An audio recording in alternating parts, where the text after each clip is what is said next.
To recap, starting in November 1974, we had moved to an apartment on the 15th floor facing south and east on Harrow Street in the west end of Vancouver. It was a 20-minute walk to the BCFP head office where I worked. Our department was on the 19th floor facing the harbor. In the late fall of 1974, we went for a hike up Mount Washington with Don and Millie Goodsell. Our 1974 Christmas was at Comox. Here, our dog Cub is playing with Trampy. This is the view looking east from our 15th floor balcony. It's what I saw the morning I decided to turn down a BCFP forester and training job in northern British Columbia in Mackenzie. This story is covered in my memoir.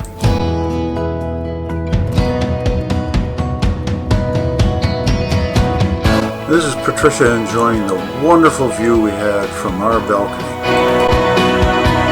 I was required to take my annual holidays during the off-season for fieldwork, so Patricia and I decided to head south to Southern California to visit my sister and brother-in-law in Poway, near San Diego.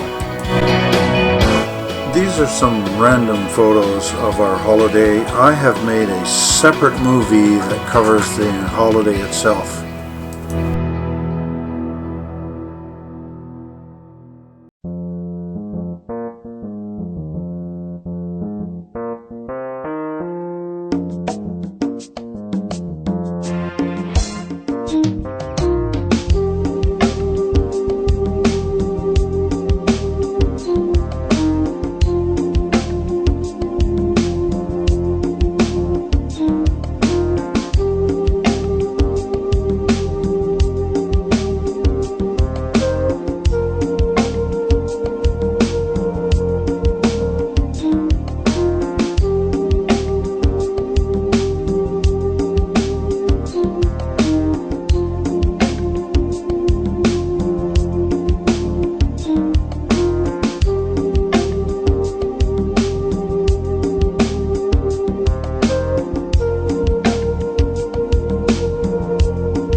Our first cruising shift of the season was to Port Renfrew. To save time and money, we often took the more hazardous route.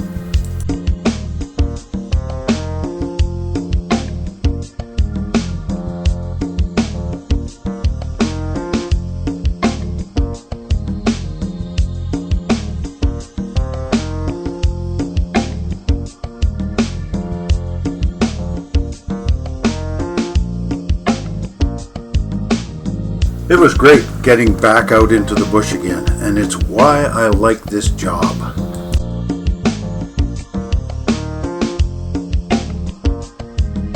In the foreground, this is Matt Iliamo, and here standing up on the snowdrifts is Matt again. He is the senior inventory cruiser.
for the life of me, I actually don't know where these photos were taken, where this cruising shift was, but it was scenic and it was obviously rugged.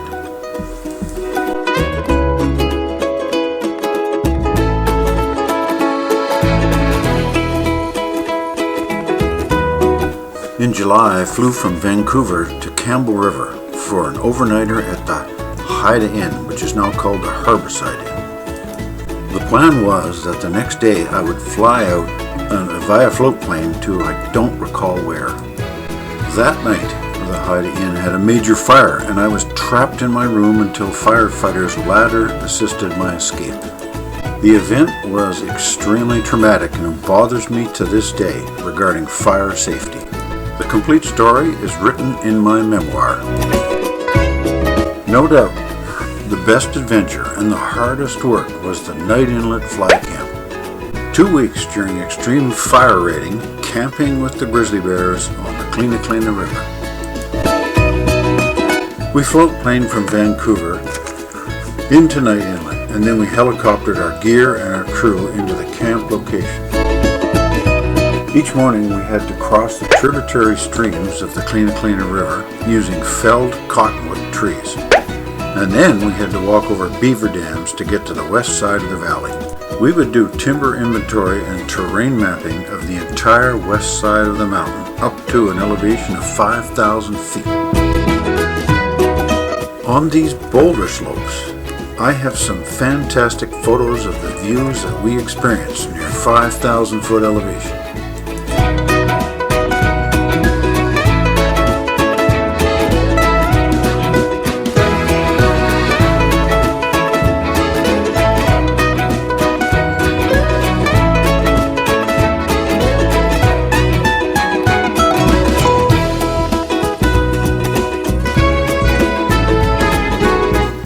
End of the day and it was very hot.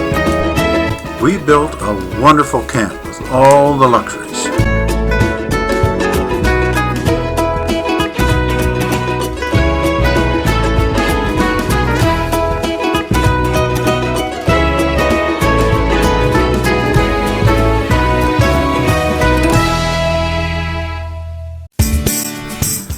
Someone always remained in the camp to maintain our hot water supply, but more importantly provide bear protection for our camp and its food supplies, using a high-powered rifle, air horns, and bear bangers.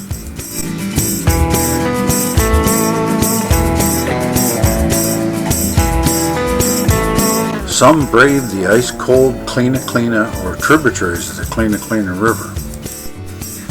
Note the felled cottonwood in the background that we had to walk across daily.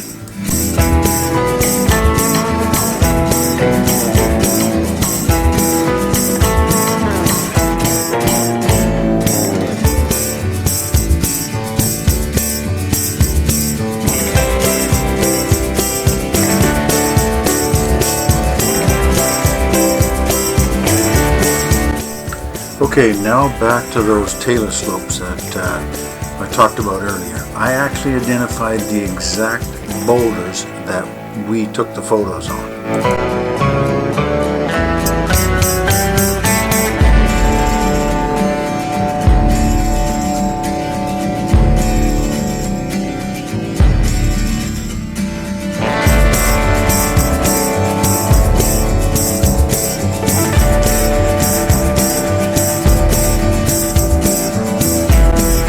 Yes, that is me on the boulders.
time to leave, and we have the helicopter pilot give us a tour of the Klina Glacier and the areas that we were working in.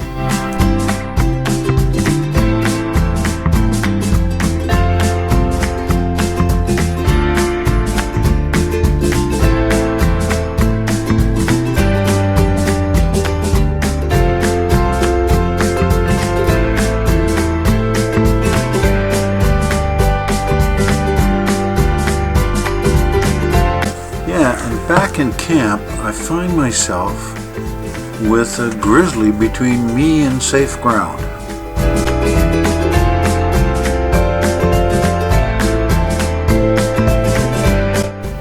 The grizzly walked on by, for which I was very happy.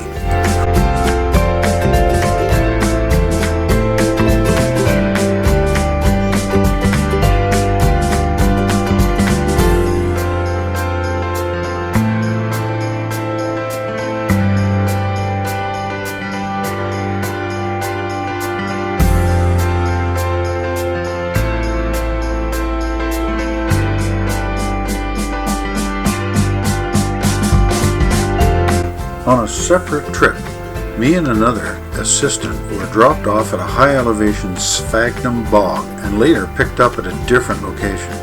Navigating the bog and climbing in and out of the helicopter was seriously risky.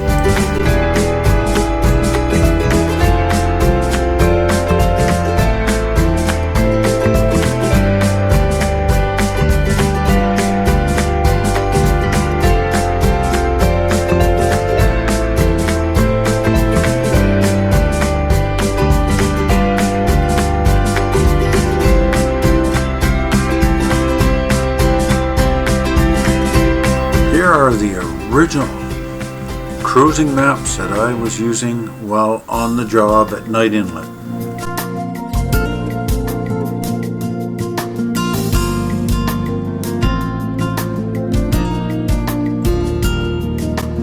I always enjoyed my time off shift.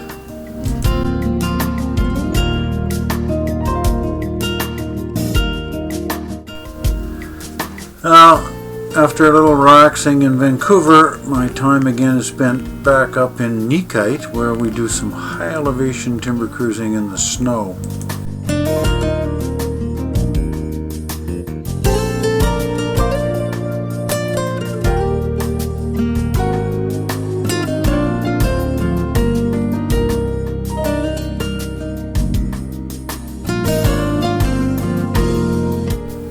In late July, or perhaps it was early August, we attended Tom and Colleen Jones' wedding on the north shore of Vancouver.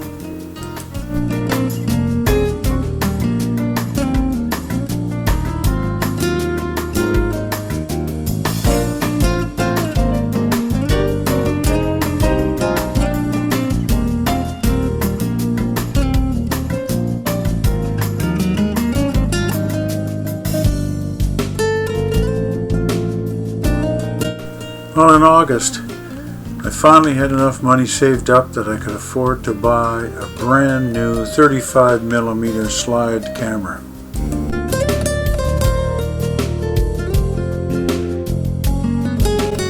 To get to the Pitt River Valley, we drove from Vancouver up to the lower end of Pitt Lake, and then we took a boat ride up the lake, and we got a pickup truck at the logging camp at the north end of the lake.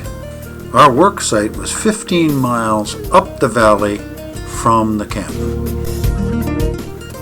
The first selfie with my new camera.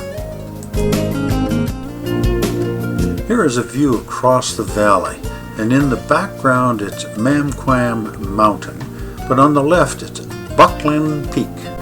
We will be over at that side of the valley a little later. Now this is a Google Earth 3D view of the same logged area in 2020, some 47 years later. As a forest land manager, I disliked how engineers would allow road construction side casting like this. Fortunately, this sort of thing doesn't happen anymore. Yeah, that's me in the middle there on this mountaintop view.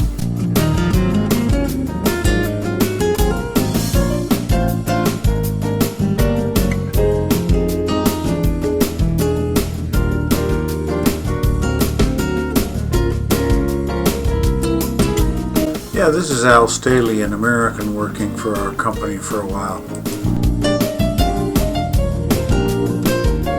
And yet another trip into Pitt Lake. And here's our crew, left to right. It's myself, of course, then Al Staley, then Graham or Curly Hughes, and Mike Webster. I can't recall the name of the fellow on the left in this photo. It was important to take a few moments to enjoy the scenic views that we were given, considering how hard we had to work to get to these places. Yeah, now another trip to Tom Brown Lake, and here we have Matt Guillermo enjoying one of my books that I had just finished. And then we flew home, and I got some beautiful views of Vancouver here in these pictures, which include in the red circles identifying our apartment on Harrow Street.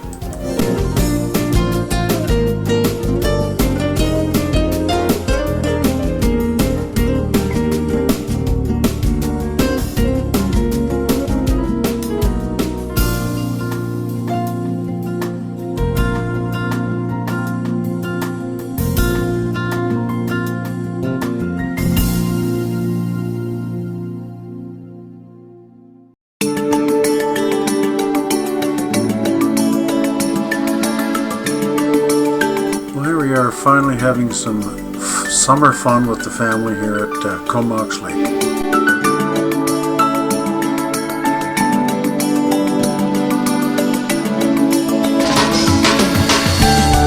And here is Pat's mother, Mildred, or Millie Goodsell. She's age 50 here, and her brother, Uncle Bob, or Robert Hawkins, and he's 54.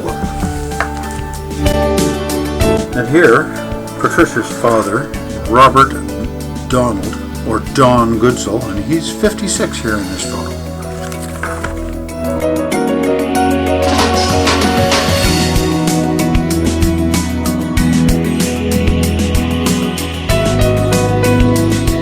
This is another day down at the Comox Spit, and that's Millie looking out at the view, and Patricia with Danny McLeod, the little guy, and Tracy McLeod. Yeah, this is Patricia out swimming with Trampy and Cub on the inside lagoon part of the spit. This is Talisman, Patricia's horse, and she's spent some time giving it a grooming while we had the chance there in Comox.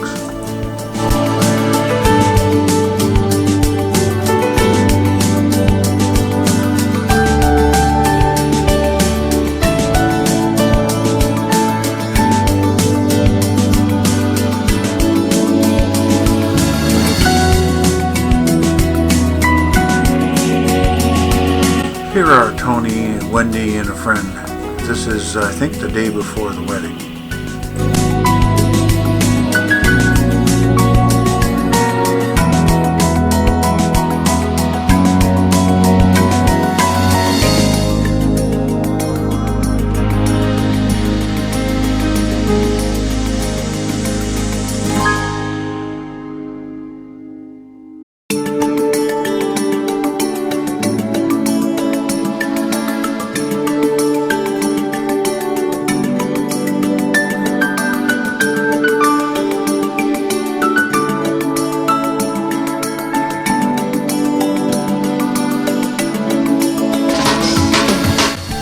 Here's a nice picture of Tony's mother and father.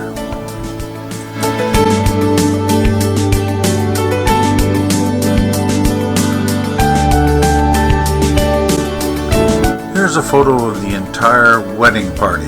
I was the best man for Tony.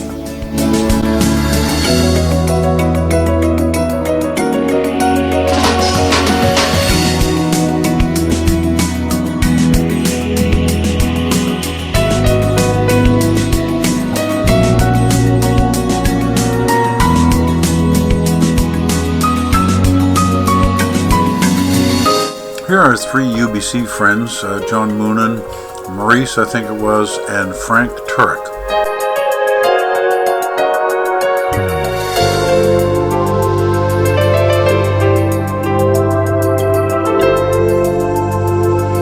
Here on the left left is Gary Mitchell, who for a couple of years we lived together on residence at Totem Park.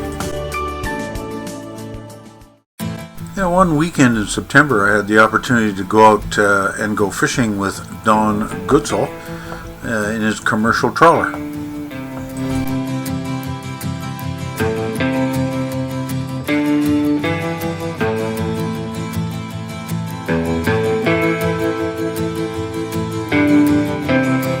The end of July or beginning of September, as a senior inventory cruiser, I was called upon to lead a clandestine timber inventory of an area of old growth available for purchase. The area was up Tassis Inlet on a river called the Sowan River. I covered this story in detail in my memoir. We chartered a luxury ship that called the Granby and worked off this ship each day. I believe these images are the Granby. The area was an outstanding forest of 6 to 9 foot diameter Douglas fir, massive trees. Some heights I measured 250 feet tall.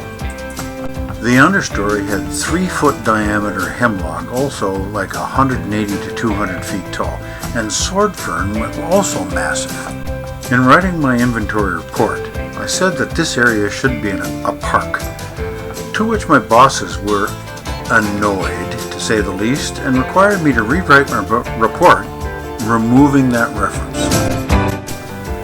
Coming off shift, I had an opportunity presented to me, and I was offered an assistant forester job at the Port Renfrew logging division, and I immediately accepted. We were offered a rental house of 600 square feet for the low rent of $40 a month. 57 Alvarez Place. It had a diesel furnace right in the middle of the kitchen.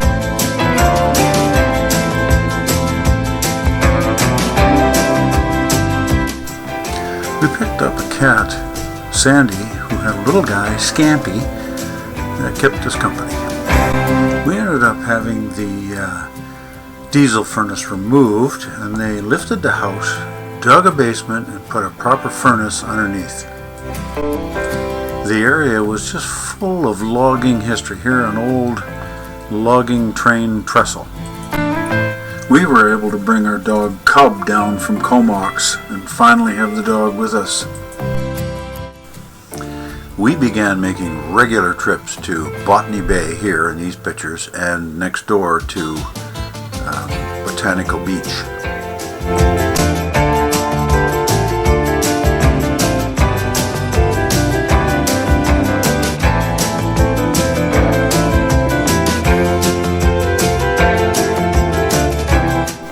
This is the Gordon River logging camp in the evening, looking toward the dryland sort. A late fall snowfall at Lost Creek on the way into Port Renfrew. A moonrise down the San Juan River Valley from the San Juan River Bridge. The San Juan River Suspension Bridge. On a clear day, what an amazing view looking east along the San Juan River Valley from the top of Browns Creek. And finally, sunset over the port of San Juan and Gordon Bay at Port Renfrew.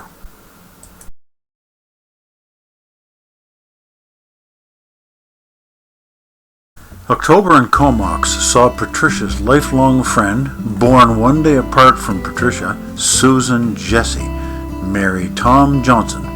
Patricia was matron of honor. There's Patricia with Eddie K. Hawkins in the background.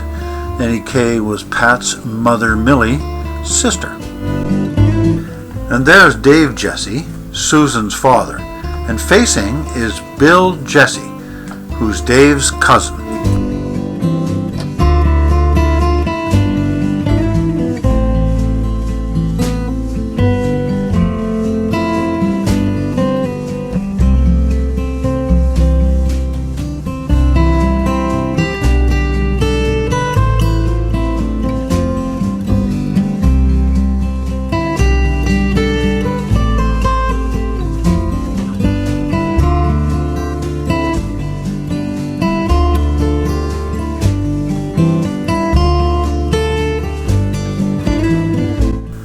And there's a rare event, Don Goodsell making a speech. And he's a very timid guy, so this is quite unique.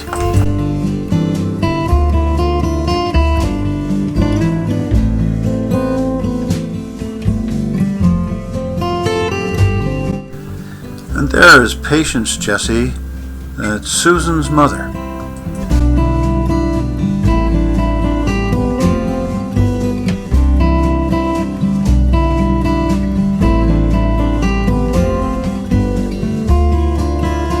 November 75, we attended the 50th anniversary celebration for Eric and Margaret Patterson, lifelong friends of Patricia's mother and father.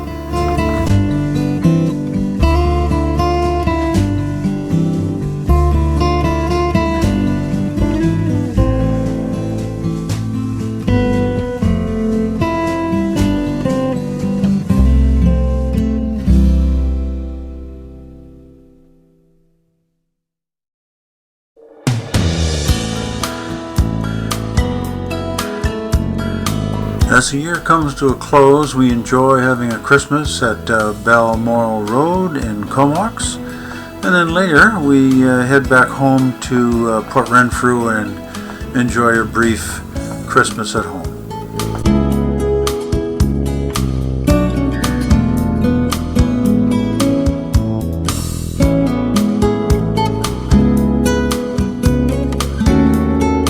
And this is Uncle Bob Hawkins. Uncle Bob is the fella we named our RVs after.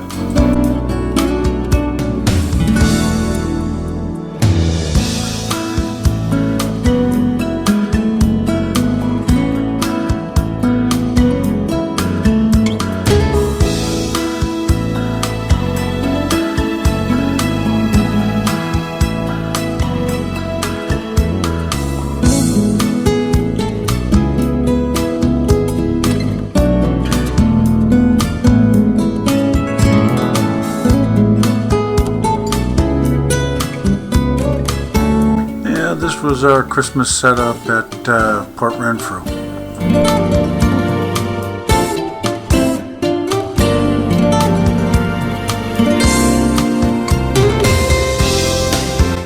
This brings to a close 1975, and we are looking forward to what 1976 will bring.